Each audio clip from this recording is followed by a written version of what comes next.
Hello friends, this is Sakshi and you on my YouTube channel enjoy learning with Sakshi Pandey.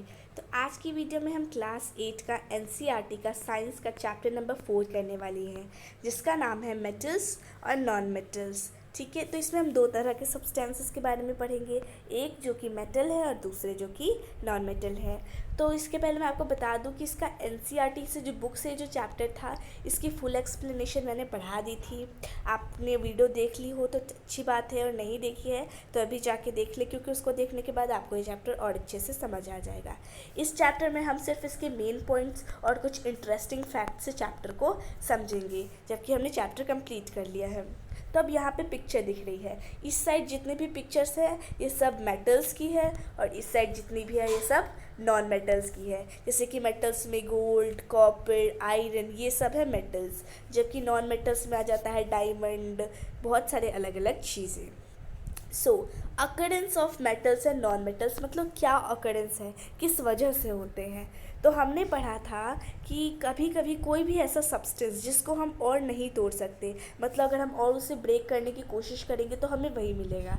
जैसे salt को हम तोड़ेंगे और छोटे छोटे पीसेस में डिवाइड करने की कोशिश करेंगे तो क्या मिलेगा, सॉल्ट ही मिलेगा। यानी सॉल्ट एक एलिमेंट है जिसको हम NaCl से रिप्रेजेंट करते हैं। तो ऐसे ही चीज़ें यानी जिनको हम डिवाइड करें तो और ना हो, यानी वो लास्ट है जो कि सिर्फ एक ही तरह के एटम्स को कंटेन करे, उसे हम कहते हैं elements.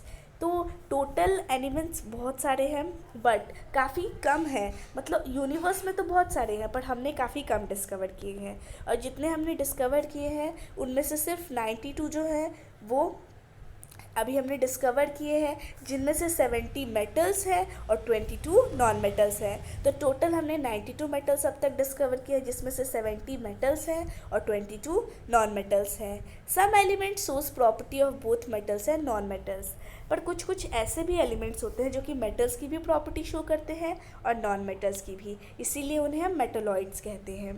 Only some metals like gold, silver, platinum etcetera are found in the free state, यानी सिर्फ कुछ ही मेटल्स होते हैं जो कि हमें फ्री स्टेट में मिलते हैं। जैसे कि गोल्ड हमें फ्री स्टेट में मिलता है, सिल्वर भी ऐसे ही होता है और प्लैटिनम भी। Most metals are found in the combined state, जबकि ज़्यादातर जो मेटल्स होते हैं वो कंबाइंड स्टेट्स में मिलते हैं। जैसे कि ऑक्साइड, सल्फाइड, कार्बोनेट, सिलिकेट, ये सब क्या है, कंबाइंड फॉर्म है। ऑक्सीजन के कम्बिनेशन से बनता है ऑक्साइड, SO4 के कम्बिनेशन से बनता है सल्फाइड, कार्बन के कॉम्बिनेशन से बनता है कार्बोनेट्स। तो ये सब कंबाइंड स्टेट्स हैं, जबकि फ्री स्टेट्स में काफ़ी कम होता है, जैसे कि गोल्ड, सिल्वर और platinum. Some non metals are found in the free state like helium, पर कुछ नॉन मेटल्स भी होते हैं जो कि फ्री स्टेट में हमें मिलते हैं, जैसे कि गैसेस, जैसे कि ऑक्सीजन, हीलियम, नियॉन, आर्गन, ये सब हमें फ्री स्टेट में मिलते हैं। And some are found in free and combined states, और कुछ ऐसे होते हैं जो कि फ्री भी होते हैं और कंबाइंड भी होते हैं, जैसे कि सल्फर, फॉस्फोरस, ये सब। अब हम देखते हैं physical properties of metals and non metals. तो फिजिकल प्रॉपर्टीज़ का मतलब क्या आता है, फिजिकल स्ट्रक्चर, कैसा स्ट्रक्चर है उसका, यानी कि उसका शेप, साइज़, कलर, ये सब चीज़ें हम पढ़ेंगे फिजिकल प्रॉपर्टीज़ में। तो मेटल्स का, सो मेटल्स आर सॉलिड, सारे मेटल सॉलिड होते हैं सिवाय मरकरी के। मरकरी ही एक ऐसा मेटल है जो कि रूम टेम्परेचर पे लिक्विड फॉर्म में रहता है। मेटल्स हार्ड भी होते हैं सिवाय लिथियम, पोटेशियम और सोडियम के। तो हमने पढ़ा था कि पोटेशियम और सोडियम इतने सॉफ्ट होते हैं कि हम उन्हें नाइफ की मदद से भी काट सकते हैं। मेटल्स हैव मेटालिक लस्टर, तो मेटल्स जो होते हैं उनके पास एक अलग ही लस्टर यानी कि एक अलग ही शाइन होता है, हमने देखा है। जबकि जो नॉन मेटल्स होता है उनका डल अपीयरेंस होता है, जैसे कि कोल का, और जबकि जो गोल्ड होता है वो मेटल है और कितना शाइनी होता है। मेटल्स आर मैलिएबल, अब मेटल्स मैलिएबल होते हैं। तो मैलिएबल का मतलब क्या होता है कि जब हम उन्हें बीट करें तो हम उसको बीट करके थ्री शीट्स बना सकते हैं। साथ ही साथ डक्टाइल भी होते हैं, डक्टाइल का मतलब हम उन्हें बीट करके वायर्स भी बना सकते हैं। अब मैलिएबल का एग्जांपल हम ले सकते हैं फॉइल पेपर, हम एल्यूमिनियम फॉइल पेपर यूज़ करते हैं। तो एल्यूमिनियम क्या है, मेटल, क्योंकि हमने उसे बीट करके ही तो थ्री शीट्स बनाया है। और वायर्स भी हमारी डक्टाइल्स होती हैं। Metals have high melting point, यानी जो भी मेटल्स होते हैं उनकी बहुत ज़्यादा हाई मेल्टिंग पॉइंट होती है, पर सिर्फ गैलियम और कैल्शियम है जिनका बहुत कम लो मेल्टिंग पॉइंट होता है। They melt in the palm of the hand, यानी अगर हमने हाथ पे रखे तभी वो मेल्ट हो जाते हैं, जबकि ये मेटल्स है, यानी कुछ एक्सेप्शंस भी है। Metals have high boiling points, और इनका बॉइलिंग पॉइंट्स भी बहुत ज़्यादा हाई होता है। Metals are good conductor of heat, यानी मेटल्स जो होते हैं वो हीट के बड़े अच्छे कंडक्टर होते हैं, यानी उसे पास कर देते हैं। सबसे अच्छे कंडक्टर होता है सिल्वर और कॉपर, और पुअर कंडक्टर्स में आता है लीड और mercury. Metals are good conductor of electricity, और हीट के साथ साथ ये इलेक्ट्रिसिटी के भी बहुत अच्छे कंडक्टर्स होते हैं। तो सबसे अच्छे कंडक्टर होते हैं सिल्वर और साथ ही साथ कॉपर। अब आता है मेटल्स आर सोनोरस। तो सोनोरस का मतलब होता है कि जब भी हम उन्हें स्ट्राइक करते हैं कहीं पे, तो उससे एक रिंगिंग साउंड प्रोड्यूस होती है, जिससे हम पहचान जाते हैं कि हाँ ये एक मेटल है। आप अपनी बुक और एक 5 रुपी कॉइन या किसी भी कॉइन को एक साथ थ्रो करो, तो बुक से आपको एक थर्ड लाइक साउंड आएगी, पर जो कॉइन होगा उससे आपको रिंगिंग साउंड आएगी, यानी वो सोनोरस है। तो जो हमारा कॉइन है वो क्या है, मेटल। देखो यहाँ पे एग्जांपल्स भी हैं। ये मर्करी, जिसको जब भी हम रूम टेम्परेचर पे रखते हैं ये लिक्विड में चेंज हो जाता है। ये है हमारा सिल्वर, ये है कॉपर, ये है गोल्ड। ठीक है, तो गोल्ड शीट्स भी बनती है, ये भी आपको पता है। पर गोल्ड जो होता है वो सबसे ज़्यादा मेलिएबल मेटल होता है, यानी सबसे अच्छे से हम इसे थिन शीट्स में कन्वर्ट कर सकते हैं। देखो ये हैमर से हमने गोल्ड को किया तो ये तुरंत ही हो जाता है, यानी इस पर हमें ज़्यादा फोर्स लगाने की भी ज़रूरत नहीं पड़ती। अब हम देखते हैं physical properties of non metals, यानी नॉन मेटल्स की क्या क्या फिजिकल प्रॉपर्टीज़ है। तो ये जो नॉन मेटल्स होते हैं ये सॉलिड भी हो सकते हैं, लिक्विड भी हो सकते हैं, गैस भी हो सकते हैं। सॉलिड में हमने कार्बन, सल्फर और फॉस्फोरस, कोल, ये सब होते हैं। लिक्विड में आ जाता है ब्रोमीन, गैस में आ जाता है ऑक्सीजन, हाइड्रोजन, नाइट्रोजन, ये सब। अब ये जो नॉन मेटल्स होते हैं ये सॉफ्ट होते हैं, सिवाय डायमंड की। डायमंड जो है वो एक नॉन मेटल है, पर फिर भी बहुत ज़्यादा, मतलब सबसे ज़्यादा हार्डेस्ट नॉन मेटल है। Non metals do not have lustre, यानी ये जो नॉन मेटल्स होते हैं इनमें लस्टर यानी वो शाइननेस नहीं होती जो कि मेटल्स में होती है। Non metals are non malleable. अब ये जो नॉन मेटल्स होते हैं ये नॉन मेलिएबल होते हैं, यानी इन्हें हम बिट करके थीन शीट्स में नहीं बदल सकते। और साथ ही साथ ये नॉन डक्टाइल भी होते हैं, यानी हम इन्हें वायर्स में भी कन्वर्ट नहीं कर सकते।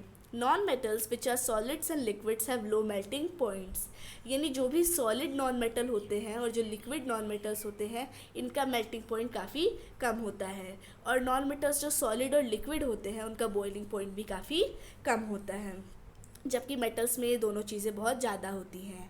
Non metals are bad conductors of heat. अभी जो नॉन मेटल्स है ये हीट को कंडक्ट नहीं करते और साथ ही साथ इलेक्ट्रिसिटी को भी कंडक्ट नहीं करते, सिवाय ग्रेफाइट के। ग्रेफाइट जो है वो इलेक्ट्रिसिटी को कंडक्ट करता है। Non metals are not sonorous, यानी नॉन मेटल्स जो है जब हम इनको स्ट्रक करते हैं तो फिर ये रिंगिंग साउंड प्रोड्यूस नहीं करते हैं। आगे देखते हैं। अब यहाँ पे नॉन मेटल्स के एग्जांपल दिए हैं। फॉस्फोरस, तो ये आता है हमारे सॉलिड फॉर्म में। कार्बन भी हमारा सॉलिड होता है, और जो सल्फर है ये भी सॉलिड होता है। सॉलिड होने के साथ साथ ये तीनों क्या है, नॉन मेटल्स। देख लो किसी के पास भी ना लस्टर है और ना ही कुछ और जो नॉन मेटल्स के पास होता है। अब यहाँ पे डायमंड भी दिया है। ये हार्ड तो है बट फिर भी ये नॉन मेटल है, क्योंकि ना ही ये इलेक्ट्रिसिटी को कंडक्ट करता है, ना ही ये मैलिएबल है, ना ही डक्टाइल है। ठीक है, आगे देखते हैं। अब हम आते हैं केमिकल प्रॉपर्टीज़ ऑफ मेटल्स। तो केमिकल प्रॉपर्टीज़ क्या होती है, यानी किसी भी चीज़ के साथ हम उसका रिएक्शन कह सकते हैं, यानी किसी भी केमिकल सब्सटेंस के साथ इनका क्या रिएक्शन है वो इनकी केमिकल प्रॉपर्टीज़ में आएगा। सो 6th क्लास में हमने पढ़ा है कि केमिकल चेंज क्या होता है। A substance can completely change into different substance and a new substance is formed, यानी कोई भी सब्सटेंस जब केमिकल चेंज के अंडरगो होता है तो फिर वो एकदम न्यू सब्सटेंस बनाता है। ठीक है, और वो जो न्यू सब्सटेंस होता है वो ओरिजिनल सब्सटेंस से एकदम डिफरेंट होता है। Metal and non metals react differently with oxygen, water, acid, base etcetera and produce new substance, यानी जो भी मेटल्स और नॉन मेटल्स होते हैं ये सबके साथ अलग अलग रिएक्ट करते हैं। मतलब ऑक्सीजन के साथ अलग, वाटर के साथ अलग, एसिड के साथ अलग, बेस के साथ अलग, और नए नए सब्सटेंसेस भी फॉर्म करते हैं। तो अब देखते हैं मेटल्स कैसे रिएक्ट करते हैं इन सब के साथ। तो सबसे पहले ऑक्सीजन के साथ कैसा करते हैं। Different metals combine with oxygen to form metal oxide, यानी अलग अलग मेटल्स ऑक्सीजन के साथ कंबाइन करते हैं और कंबाइन करने के बाद ये मेटल ऑक्साइड बनाते हैं। और ये जो ऑक्साइड बनाते हैं इनका नेचर बेसिक, यानी ये बेस होते हैं। ठीक है, मैं कलर चेंज कर दे रही हूँ, आपको दिख नहीं रहा होगा, तो ये बेस होते हैं। जैसे कि यहाँ पे एक एग्जांपल लिया गया है सोडियम को जब ऑक्सीजन के साथ रिएक्ट करवाया तो हमें मिला 2Na2O यानी सोडियम ऑक्साइड मिला, जो कि रेड लिटमस पेपर को ब्लू में कन्वर्ट कर रहा है, जो कि एक बेस का नेचर है, इसीलिए ये बेस कहलाएगा। जैसे कि मैग्नीशियम भी जब ऑक्सीजन के साथ रिएक्ट करता है तो मैग्नीशियम ऑक्साइड बनाता है, ठीक है। जबकि जो नॉन मेटल्स जब रिएक्ट करते हैं ऑक्सीजन के साथ, यानी non metals plus oxygen equals to non metallic oxide, और ये जो है ये ब्लू को रेड में चेंज करते हैं, यानी इनका नेचर एसिडिक है। जैसे सी, यानी कि कार्बन जो है वो क्या है, हमारा नॉन मेटल, इसको जब हम ऑक्सीजन के साथ रिएक्ट करवाते हैं तो हमें मिलता है CO2 यानी कि कार्बन डाइऑक्साइड, जो कि नॉन मेटालिक ऑक्साइड तो है ही, पर साथ ही साथ इसका नेचर एसिडिक है, यानी ये ब्लू लिटमस पेपर को रेड में कन्वर्ट करता है। Non-metallic oxides are called acidic oxide as they form acids when dissolved in water। यानी ये जो नॉन मेटालिक ऑक्साइड्स होते हैं इन्हें हम एसिडिक ऑक्साइड भी कहते हैं। क्यों? क्योंकि इनका नेचर एसिडिक होता है, यानी ये एसिड की तरह करते हैं। और ये एक निशानी ये है कि जब हम इनको ब्लू लिटमस पेपर में डालते हैं तो ये ब्लू को रेड में कन्वर्ट कर देते हैं। जैसे एक और एग्जाम्पल दिया गया है CO2, SO2 ये सब का। अब हम देखते हैं कि जो हमारे मेटल्स होते हैं वो ऑक्सीजन के साथ कैसे रिएक्ट करते हैं। Metals react with oxygen to form metal oxides, यानी जो भी मेटल्स रिएक्ट करते हैं ऑक्सीजन के साथ तो वो मेटल ऑक्साइड्स बनाते हैं। When copper is heated it combines with oxygen to form copper oxide, यानी जब भी हम कॉपर को गर्म करते हैं तो ये ऑक्सीजन के साथ रिएक्ट करता है और फिर बनाता है, क्या बनाता है, copper dioxide. When aluminium is heated it combines with oxygen to form aluminium oxide, यानी जब अलूमिनियम को भी हीट करते हैं तो फिर ये ऑक्सीजन के साथ कंबाइन होता है और फिर अलूमिनियम ऑक्साइड बनाता है। अब हम देखते हैं कि मेटल्स वाटर के साथ कैसे रिएक्ट करते हैं। तो जब भी मेटल्स वाटर के साथ रिएक्ट करते हैं तो वो मेटल ऑक्साइड्स बनाते हैं और साथ ही साथ मेटल हाइड्रोक्साइड बनाते हैं और हाइड्रोजन गैस को मतलब प्रोड्यूस करते हैं। तो हाइड्रोजन गैस का पहचानने का क्या मतलब तरीका है कि जब भी हम हाइड्रोजन गैस को बर्न करते हैं तो पॉप साउंड आता है, यानी किसी भी अगर केमिकल को हम बर्न करें और उससे पॉप साउंड आता है इसका मतलब उसमें हाइड्रोजन कंबाइंड है, ठीक है। तो जब भी मेटल्स वाटर के साथ रिएक्ट करते हैं तो वो या तो मेटल ऑक्साइड बनाते हैं या फिर मेटल हाइड्रोक्साइड। अब ये ऑक्साइड और हाइड्रोक्साइड क्यों बनाते हैं? क्योंकि वाटर का फॉर्मूला होता है H2O, तो H यानी कि हाइड्रोजन से मिला तो हाइड्रोक्साइड और O से रिएक्ट किया तो ऑक्साइड, और ये हाइड्रोजन गैस अलग से लिबरेट करते हैं। जैसे यहाँ पे देखो सोडियम रिएक्ट कर रहा है वाटर के साथ तो फिर क्या मिल रहा है हमें, NaOH, यानी सोडियम हाइड्रोक्साइड और साथ में हाइड्रोजन गैस रिलीज़ होती है। एक चीज़ हमें हमेशा याद रखना है कि हाइड्रोजन गैस तो रिलीज़ होगा ही। जैसे यहाँ पे पोटेशियम रिएक्ट कर रहा है तो फिर हमें पोटेशियम हाइड्रोक्साइड मिला और साथ में हाइड्रोजन गैस। यहाँ पे भी कैल्शियम हो रहा है तो फिर कैल्शियम ने भी क्या दिखाया, calcium hydroxide plus hydrogen gas. Aluminium react कर रहा है तब भी एल्यूमिनियम ऑक्साइड और हाइड्रोजन गैस लिबरेट हो रही है, यानी एक चीज़ कॉमन है कि हाइड्रोजन गैस हमेशा लिबरेट होगी, भले वो ऑक्साइड बनाए या हाइड्रोक्साइड। अब हम देखते हैं कि एसिड्स के साथ इनका क्या रिएक्शन होता है। तो एसिड्स का एग्जाम्पल एक दीजिए आप। तो हमने 7th क्लास में एक बहुत ही कॉमन मतलब एसिड पढ़ा था जो कि था hydrochloric acid. So metals react with dilute acids to form salts and hydrogen. अब ये डाइल्यूट एसिड्स क्या होते हैं? डाइल्यूट एसिड्स वो होते हैं जिनमें वाटर का अमाउंट हाई होता है। तो जब भी ये ऐसे एसिड से रिएक्ट करते हैं तो सॉल्ट और हाइड्रोजन लिबरेट करते हैं। जैसे कि यहाँ पे मैग्नीशियम रिएक्ट कर रहा है HCl यानी कि डाइल्यूट हाइड्रोक्लोरिक एसिड के साथ, तो क्या हमें मिल रहा है, magnesium chloride plus hydrogen gas, यानी हाइड्रोजन तो इन्हें लिबरेट करना ही है और साथ ही साथ सॉल्ट्स भी। जैसे कि यहाँ पे भी एल्यूमिनियम रिएक्ट कर रहा है तो भी हमें हाइड्रोजन गैस मिला, जिंक कर रहा है तब भी हाइड्रोजन मिला और आयरन कर रहा है तब भी हाइड्रोजन मिला, यानी हाइड्रोजन आना कॉमन है और साथ ही साथ जो बना है वो क्लोराइड होगा, ठीक है। आगे देखते हैं reactions of metal with metal salt solution, यानी जब भी मेटल के साथ ही रिएक्ट करे तो क्या होगा, एक मेटल दूसरे मेटल के साथ। तो जब एक मेटल दूसरे मेटल के साथ रिएक्ट करता है तो फिर जो मेटल ज़्यादा रिएक्टिव है वो कम वाले को रिप्लेस कर देता है उसकी सोल्यूशन से, ठीक है। जिसको हम कहते हैं डिस्प्लेसमेंट रिएक्शन। जैसे कि हमने सबसे पहले मैग्नीशियम लिया और उसके बाद हमने उसे डाला CuSO4 के सल्यूशन में, तो फिर क्या होगा, मैग्नीशियम हाईली रिएक्टिव है, इसीलिए वो CuSO4 के रिप्लेस करेगा और बनाएगा मैग्नीशियम सल्फेट प्लस कॉपर। और एक और एग्जांपल है, जिंक को जब हम कॉपर सल्फेट के सल्यूशन में डालते हैं तो वो रिएक्ट करने के बाद जिंक सल्फेट और कॉपर अलग से बना देता है। यानी ये क्या कर रहे हैं, इसमें सब जो हाईली रिएक्टिव है वो लेस रिएक्टिव को रिप्लेस कर रहे हैं। आगे देखते हैं। तो अब यहाँ पे रिएक्टिविटी सीरीज दी है, इसको आप चाहे तो नोटबुक में नोट डाउन कर सकते हैं क्योंकि बहुत इंपॉर्टेंट है कि कौन सा ज़्यादा रिएक्टिव है और कौन सा कम रिएक्टिव है। ठीक है, तो सबसे ज़्यादा रिएक्टिव होता है पोटेशियम, फिर sodium, calcium, magnesium, aluminium, zinc, iron, lead, hydrogen, copper, mercury, silver और लास्ट में आता है गोल्ड, यानी सबसे कम रिएक्टिव है गोल्ड। अब हम आते हैं chemical properties of non metals, यानी क्या क्या केमिकल प्रॉपर्टीज़ हैं नॉन मेटल्स के पास। तो सबसे पहले ऑक्सीजन के साथ कैसे रिएक्ट करती हैं। Non metals react with oxygen to form non metallic oxide, यानी ये जब ऑक्सीजन के साथ रिएक्ट करती हैं तो ये नॉन मेटालिक ऑक्साइड्स फॉर्म करती है जिनका नेचर एसिडिक होता है। When sulfur is heated, it combines with oxygen to form sulfur dioxide। जैसे सल्फर क्या है, नॉन मेटल, जब भी हम इसको गर्म करते हैं तो ये ऑक्सीजन के साथ रिएक्ट करता है और सल्फर डाइऑक्साइड बनाता है। जैसे कि एक और एग्जांपल है कार्बन, तो कार्बन को भी जब हम हीट करते हैं तो ये ऑक्सीजन के साथ रिएक्ट करके बनाता है कार्बन डाइऑक्साइड। अब हम देखते हैं reactions with water. Generally non metals do not react with water thaw they may be very reactive in air. ज़्यादातर जो होता है नॉन मेटल्स वाटर के साथ रिएक्ट नहीं करते, जबकि वो एयर में बहुत ज़्यादा रिएक्टिव होते हैं।